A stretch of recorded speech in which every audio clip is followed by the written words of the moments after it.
Hello, my name is Connor. And I'm Jason. And you are listening to the Amazed and Perplexed podcast.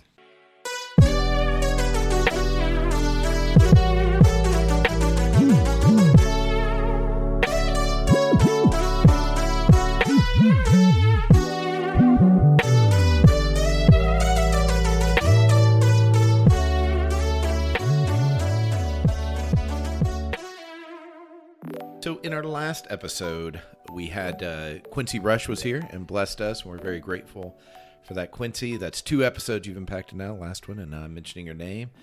And now we don't have Quincy. I just wanted everybody to know that. We are in Luke chapter 6, verses, and we're going to be going through 1 through 6.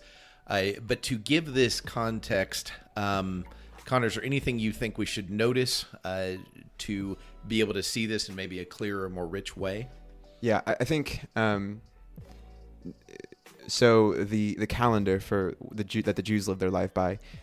There's some approximations for what we can get in our modern American culture, but it's very hard to wrap our mind around the weekly rhythm and the way of life of the Jews at this time, because we're just not as unified. We all have different schedules, different whatever. We're not beholden to the sun as our only instrument of being able to see in the dark, or I guess that is, be able to see at all.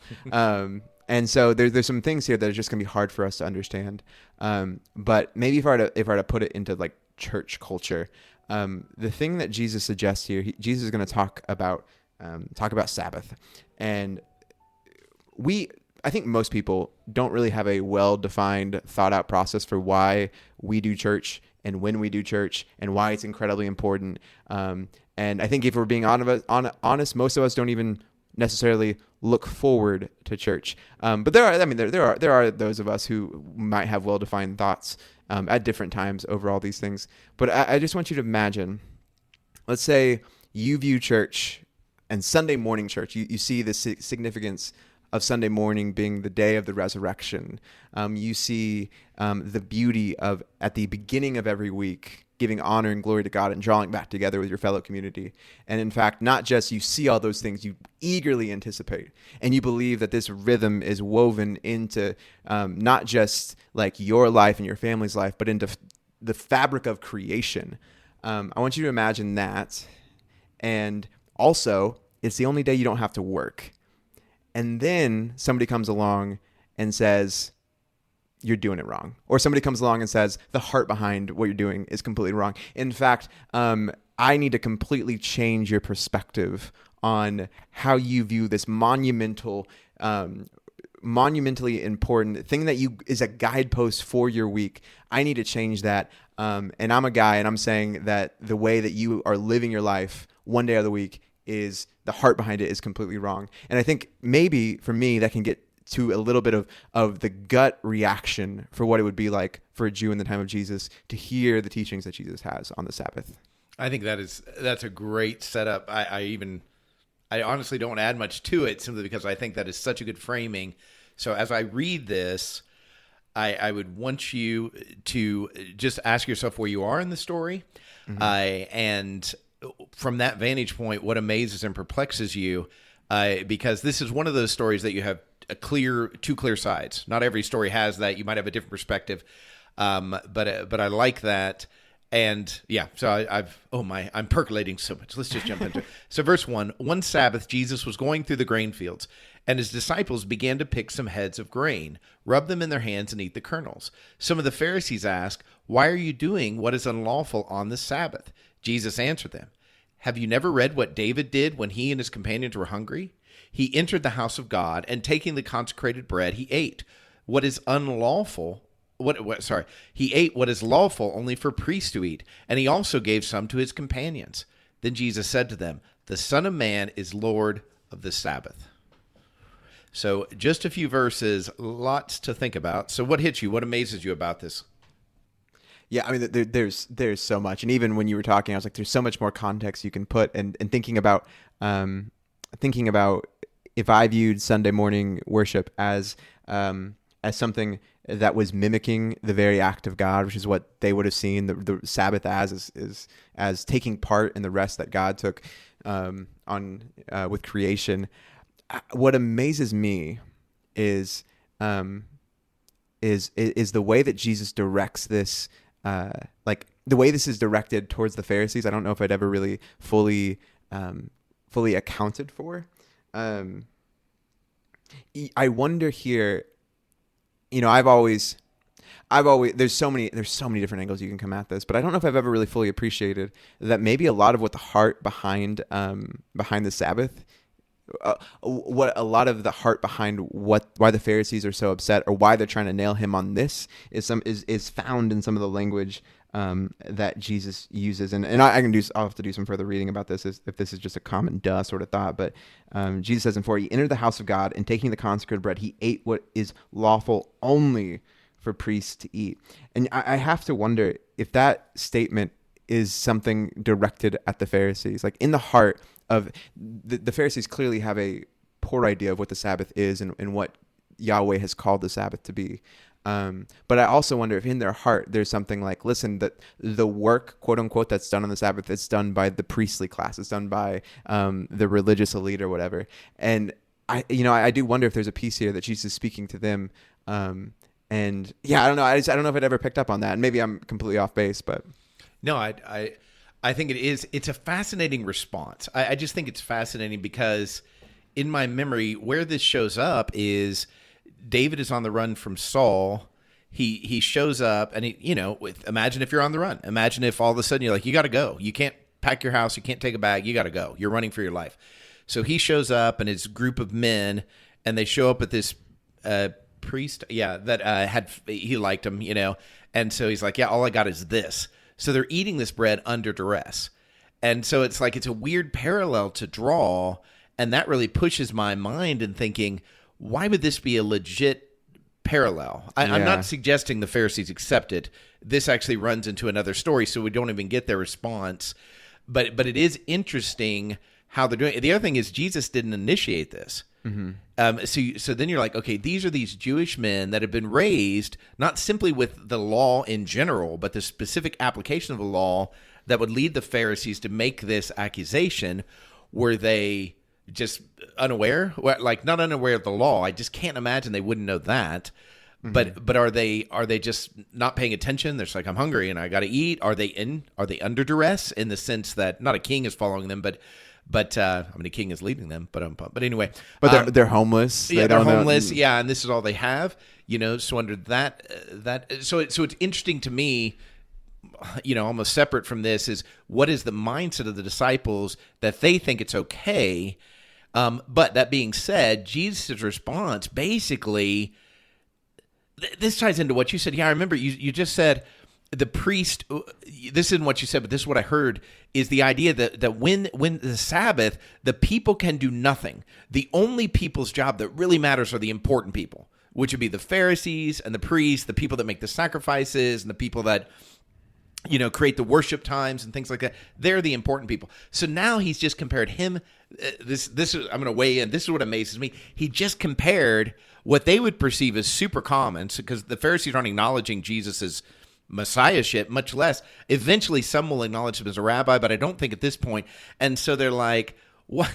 What are you saying? Like, you're equating yourself with one of the greatest kings in our history?" Yeah. And he's putting themselves basically saying, you know what? You know how they were royalty? So are we. I'm just thinking out loud here, but. Well, and you think you wonder if it's a twofold play, almost like a 1-2 punch sort of, where David equates himself. Jesus equates himself with David, and you go, how dare you on the one sense from the Pharisees, but then he goes at the end and says, and calls himself, the Son of Man, and is the Lord of the Sabbath. Well, who's the Lord of the Sabbath? That's the one who created the Sabbath. So then you get this 1-2 punch of Jesus declaring his identity. And there is a sense in which this passage is about, who do you think you are? That's ultimately what the Pharisees, right. Who do you think you are? Why do you think you're allowed to do this? And the first response you could, and I've heard people talk about how the disciples' actions here would not have actually violated the law, and that the Pharisees are incorrect in their interpretation of the law. But even past that, it'd be easy for Jesus to rebut their rebut their take and their interpretation on the law. But there's a sense here in which you wonder, the deeper question is who do you think you are to, one, doubt our interpretation, to act on that, and to allow people to go further into that. And Jesus' answer is, like, I'm of the line of David, and not just am I of the line of David, like, not only am I going to say I'm the Messiah, in fact, I am Lord of the Sabbath, and that can really only mean one thing. Yeah. And so I guess this provokes me to say, what answer would I have expected from him based on my understanding of what was wrong with the way they were acknowledging or honoring the Sabbath? To be clear, it does say in the book of Leviticus, it says, well, first of all, it says, only the, I think, Aaronic priesthood were allowed to eat the showbread, and it does talk about doing the work of harvesting, and so the typical critique of the Pharisees were, God says, I don't want you to work. I want you to worship me. And what was really taken away is he said not to work. So now we have to quantify what is work. Instead of emphasizing, let's really emphasize the worship piece. And man, this sounds like how I was raised. Let's emphasize all the things you're not allowed to do and hammer them so that you hardly even notice the worship. Mm-hmm. You just become paranoid about the what not to do. And so that's usually the critique. So I would have thought Jesus would have said to them, guys, you missed it. It wasn't about can you eat a few kernels. It's about worship. Mm-hmm. That's what I would expect. I don't expect him to accept it, but I expect that to be his logic. But then he jumps into this David thing, and it's like, it's startling that he would go there once you understand that comparison.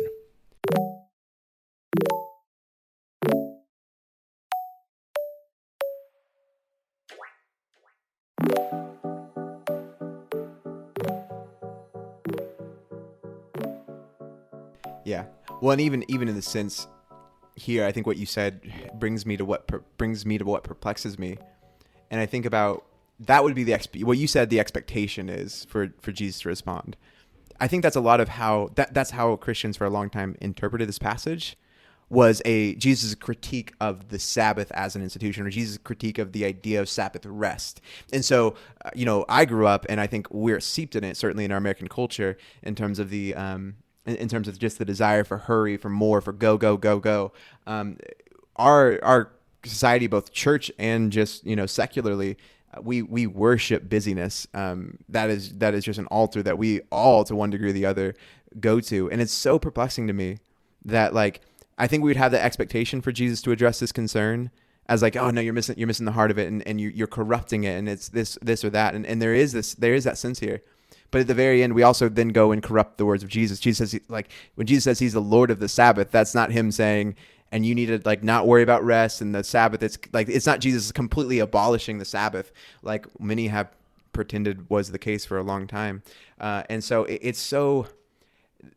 you started this off talking about how this is it almost feels like a side versus side thing, but then when you add the meta piece of us now, you almost wonder if we expect Jesus to say something because we have this new third way that we have imposed third issue that we've imposed upon Jesus that we want him to speak to, when it's like, no, Jesus spoke to that when he said he's Lord of the Sabbath, and so Jesus is the Sabbath rest. Jesus is the fulfillment. Jesus is where we find our ultimate rest, and yet, like, Jesus makes this radical declaration, which is what it is to declare himself Lord of the Sabbath.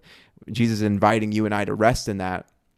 And for whatever reason, we have stripped that away, and not just done away with a Sabbath from sundown to sundown on a Saturday. We've stripped that away to be like, to rest is to be lazy. To rest is to be wasteful. So yeah, it's so perplexing to me how the things that we've read into what Jesus has to say about the Sabbath that just aren't there, and sometimes are directly contradictory to what he says. Yeah, I think this is often the danger is I make Jesus in my own image. I take a few things that I typically, not necessarily that I like, but I'm most comfortable with, and then I make that everything. And I see it in other people first. I'm like, Jesus wasn't like that. And then I have to step back and be like, oh, wait a minute. I've created my own Jesus, and here's what he's like. And hey, it lines up with all the things I want. Wouldn't you know it? Yeah, exactly. The thing that perplexes me is, and this it's not, this isn't the only time obviously it shows up, but Jesus going for the more complicated response and not the easier response. I still don't understand. Does that give me permission to be a little bit what I perceive to be obtuse? Now, maybe the Pharisees, obtuse meaning hard to understand. I didn't mean to. I know you knew, but just in case there's somebody out there. But it's that idea of, it's like I don't know. He wants people to be learners. And I think I'm all the time interacting with people, and I'm like, man, if I can be a part of you learning more about Jesus, I want to be.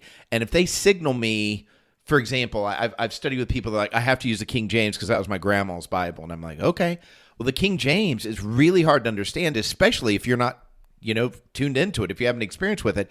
And so I've worked with people and met them where they are, And Jesus with the Pharisees, and this is still early on in his ministry, and I'm not suggesting he's being unfair to them. I think he's being loving to them. I just can't figure out how. And I don't know how. I don't know what to do with it exactly, because if somebody asked me about this, I would say kind of what I've said before. I think you're missing a point here. These guys are hungry because we haven't eaten in X amount of time, and they were just doing, that's not harvesting. That's not real work. This is basic sustaining. You pull your, whatever, ox out of a well, kind of thing. And so this is a common, not common, but this is a common sense. There we go. A common sense application of this. And the focus is worship. Yeah. But he doesn't do any of that. And then I'm like, oh man, is it to be cryptic to me is unloving. I think that's really what I need to own. Mm-hmm. And I think it's because people have hurt me when they were cryptic. That makes sense. And given me the impression of things that weren't necessarily true. And man, I would have been blessed had they just clarified. So I think I'm taking this pretty personal with Jesus. I'm like, stop being cryptic. And again, like you said earlier, it's hard to make this parallel. They might have been talking about David with the showbread every day for the last 6 months. I don't know, But it does seem a little bit obscure. And it does seem... It's an answer, but it doesn't really satisfy the heart of the problem. Now, the last statement does, but even that, I would consider the power move. Mm-hmm. Like his authority is he's the Son of Man, and that's true. What's my authority? Well, in some cases, I'm your minister. You know what I mean? So am I allowed to say that? They're like, I don't know if we agree with you, Jason. Well, here's an obscure thing from 1 Kings, and I'm your minister. Is that okay? And I know Jesus isn't lording it over them. I know he's not, but it's hard for me to put it all together, I guess.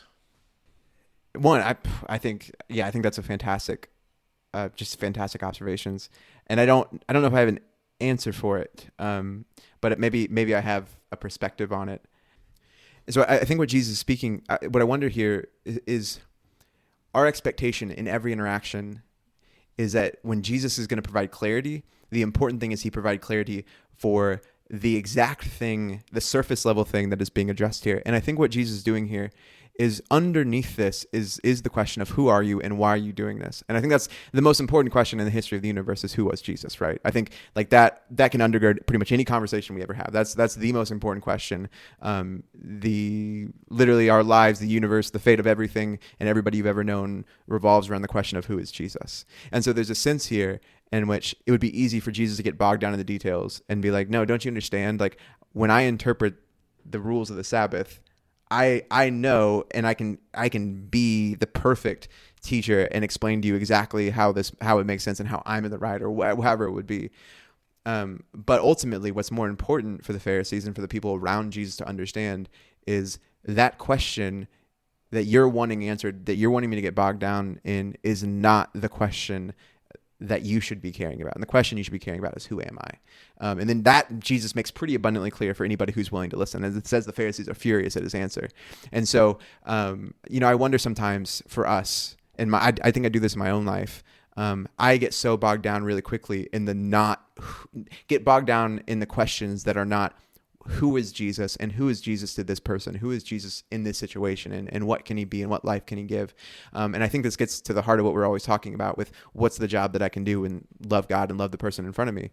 And I think a lot of times, maybe it's more okay to be, maybe the answer is, I'm not going to say this definitively, it's okay to be more cryptic in a situation as long as as the picture we're portraying of Jesus is clear. And I think for as angry as the Pharisees get at this, and for maybe as non-versed in the Jewish scriptures as a lot of modern people are, I think Jesus makes himself very clear who he's saying he is. And you go, maybe that's the loving thing, is the specific issue that Jesus wants to address, or the specific issue the Pharisees want to address.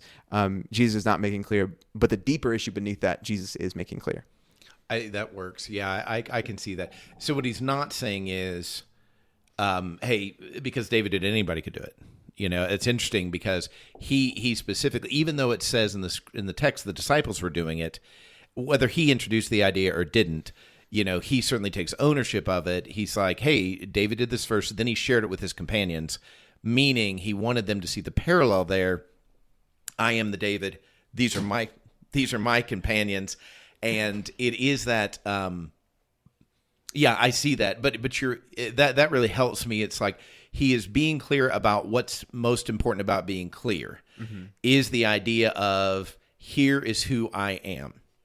Yeah, well, even getting the sense of like, let's just, for argument's sake, say they were completely right on their interpretation of the law or whatever. Does that make what they're doing or their application completely right? Like if they're missing God in flesh in front of them, or they're missing what God is doing in their midst, does their near perfect application of the law make them justified? And the answer is no, of course it doesn't. But I think we live that way all the time, where we crowd Jesus out because we think now that we have the tools that we have, then we can come about as clear as we possibly can to the application. And we wouldn't say the law, we'd say whatever sounds Jesus adjacent. But yeah, Jesus adjacent sounds like a 2000s Christian band. I wish I had a Jesus and Jason, led by lead singer Jason. Oh, Jesus and Jason. Jesus. What you said? Jesus Jason. Jesus adjacent, led by lead singer Jason. There it is. But I see myself in this all the time, and I think it'd be really easy. I think in my life I can get really hung up on people, who I would see as unclear, right? Like there are lots of people who I disagree with theologically who say things that I would be like, man, I don't see that in scripture or whatever. And I think there are clear times where that's okay, and you call it out and you have a conversation, you have a Bible study, and you do all that sort of stuff. But then I also wonder sometimes where it's like, yeah, but if my heart is really being hardened to this person, if I'm defending my perspective out of anger or frustration or whatever it be, am I missing who Jesus is in this moment? Right. I think that is dead on. And that is actually really helpful to me in interpreting this. And the next account is another account that adds texture to it, because it's another Sabbath day account after this there in Luke. But yeah, it is their spirit, their ultimate furiousness, their ultimate desire to kill him demonstrates, I think they caught his message clearly. I think they caught his message clearly that he was comparing himself first to David, which would have been very offensive, and then because this nobody, this Nazarene, and then the dynamic of him insinuating, I guess the right word, that he's the Lord of the Sabbath, which would be, like you said earlier, the one that created. They get it. I mean, I'm struggling to get it. They got it. They got it that he was claiming to be God. They didn't believe, but they did understand. And it's almost like the demons believe in Jesus and they shudder. It's like, oh, okay, so you can know who he is, or at least who he's claiming to be, and then reject that. And that's the same choice I have right now. Because I quickly become the Pharisee in the next story where I think I've got it all figured out. This goes back to even your introduction about if you're like, this is the way we do worship, and it's exactly how God would want it. And then somebody comes along, and it's not the Son of God, that we would interact with physically, but it's somebody comes along and says, man, I think God wants us to do it this way. I'm not suggesting they're right.